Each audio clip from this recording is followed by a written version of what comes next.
as television live, of course, from our Studio A here in Douala, the economic capital of the country. My name is Gienda Peldrin Blanche King. On today's edition of the 7 p.m. English newscast, we'll tell you about installations of divisional officers and, of course, how municipal authorities or local authorities are doing to make sure that youths are kept busy during this holiday season. But before we move into all that, we begin with the first on our list today, which is talks about the International Day for Indigenous Peoples, celebrated every 9th of August. So today is the International Day for Indigenous People. The day advocates for inclusion in a world where indigenous people are often secluded or marginalized from societal issues. When we talk societal issues, we're talking about the socio-economic and why not political development of societies. This day advocates for an inclusive world where indigenous people will have the opportunity to show their skills, to prove or to show the world what they have. On the 2022 edition of International Indigenous Peoples Day, United Nations Chief Antonio Guterres calls on all member states to respect the rights of indigenous peoples. Listen to him in the following excerpt. On this year's International Day of the World's Indigenous Peoples, we are highlighting the role of indigenous women in preserving and passing on traditional knowledge. Indigenous women are knowledge keepers of traditional food systems and medicines. They are champions of indigenous languages and cultures. They defend the environment and indigenous people's human rights. To build an equitable and sustainable future that leaves no one behind, we must amplify the voices of indigenous women. Indigenous traditional knowledge can offer solutions to many of our common challenges. On my recent visit to Suriname, I learned firsthand how indigenous peoples are protecting their rainforests and its rich biodiversity. On this International Day, I call on member states to implement the United Nations Declaration on the Rights of Indigenous Peoples and to promote indigenous traditional knowledge for the benefit of all. This year's edition, of course, focuses on women and their involvement in decision-making process. Away from that, let's now take you to Ndele. Ndele Council in the East region has selected some 100 youths to take part in holiday activities aimed at keeping the youth away from some promiscuous ways of life or ills in our society. Activities involves keeping the town clean. Of course, this is what our reporter Ikokoberemi Karo has in the following report.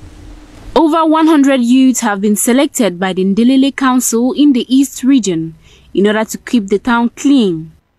It was carried out in the framework of Vacances Utiles to keep youths away from illegal activities during holidays. Coming from different parts of Ndele, the youths expressed their gratitude to the mayor, Alexis Gabela, for the opportunity to meet other youths and work in keeping the town clean. I feel very happy because during this period, I will entertain myself with the presence of others, and while working, it will help me gain money to buy my school needs. The mayor sees the activity as one which will help these youths prepare for the 2022-2023 school year, given that they will be remunerated for their works. During a period of 30 days, these youths will have to clear grass from all angles of Ndele. New divisional officers in the district of Ngambe and Masok have been installed into office. The new administrators were officially put into office by the senior divisional officer for Sanaga Maritime, who seized the opportunity to remind them about the task that awaits them in their new functions or new office of command. Of course, they are expected to ensure the security of the people and their properties. Tibem Shuri Christel Ange is student journalist on internship. It is the dawn of a new era in Ngambe and Masok, as new divisional officers have been installed in these districts by the senior divisional officer of Sanaga Maritime, Cyril Ivan Abondo, who returned to the scope of the acts of appointment, territorial command, and the tasks that await the newly appointed authorities. In Gambia, a boxer Jome Sosten Patient replaces Bamok Francis, who is not new as far as territorial administration is concerned. Bamok Francis has served as divisional officer in many districts for several years, some of which include Lum from 2013 to 2017 and Campo from 2021 to 2022. The new divisional officer of Gambia, in his speech, promised to follow the footsteps of his predecessors and ensure security, law and order, which is one of the basic assignments of an administrative authority in his area of jurisdiction. Despite the bad nature of the road during the rainy season, it did not prevent the administrative authorities and newly installed officials to carry on with their activities in the district of Masok-Songlulu. In local sports, the 2022 edition of the Football Championship in Bibemi has been officially launched. The population of Bulaibib gathered at the ceremonial ground to witness the launching ceremony of the first ever edition of the Football Championship. According to organizers of this football tournament, it is an opportunity to gather the people in unity through sports. Details with Ekokobere Mikaro. A football championship has been launched in Bibemi, North region of Cameroon, to end the holiday leisure activities in a grand style. The competition brings together over 30 teams from different localities of the municipality. The championship officially kick-started in Bulaibib during a ceremony chaired by the mayor of Bibemi, Alhaji Yauba Alman Yedi. The objective of the initiative is to promote living together in rural areas and also encourage youth to cultivate the spirit of local development in an area where the soil is fertile in agricultural production. The population present applauded the initiative as the first match was played. Filled with cultural events, the competition will end on August 31, 2022 to serve as a transition to the start of the 2022-2023 school year. Since we are commemorating the 2022 edition of the International Day for World's Indigenous People on our Discovery page, we're taking you to the East region of Cameroon to talk about Baka Pygmy, where they constitute the indigenous population in Cameroon. Their way of life stands out to many. Enjoy.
The Baka pygmy in the east region of Cameroon, they consume predominantly from the forest and use local resources within their reach. They are noted or remarked for their beliefs in herbs and local remedies, that is with the use of herbs, of course. With that, we're taking you out of the country. The highly contested race to lead the East African nation of Kenya is reaching climax as about 22 million voters face a choice between William Ruto and Raila Odinga. Rugia Tsububa has more. Kenyans lined up to vote in a high-stake election with the East African powerhouse on edge as two political heavyweights battle it out in a fiercely contested race for the presidency. The vote is taking place as the country struggles with soaring prices of food and fuel, a problem that has left millions hungry. In the presidential race, the deputy president, 55-year-old William Ruto, is blemished against Raila Odinga, the 77-year-old veteran opposition leader, now backed by President Uhuru Kenyatta, after a stunning shift in political faithfulness. Odinga is a businessman and politician who served as Kenya's prime minister for 5 years following the disputed presidential election of December 2007 that resulted in widespread protests and violence, leaving more than 1,000 people dead. Kenya is East Africa's main economic hub and has registered strong growth under Kenyatta's rule, but the COVID-19 pandemic, Russia's invasion of Ukraine, have pushed up prices for food and fuel. The results are expected to be announced within a week of the election. Out of Kenya, about 21 people have been confirmed dead during or following an attack which took place in Mali. This sector is noted for frequent attacks or is seen as a scene of deadly clashes and attacks, and in the beginning or all through this year has recorded a series of deaths owing to attacks from unidentified fellows. Rugia Tububa has more. At least 17 soldiers and 4 civilians have been killed in an attack in a strategic border zone between Mali, Burkina Faso and Niger.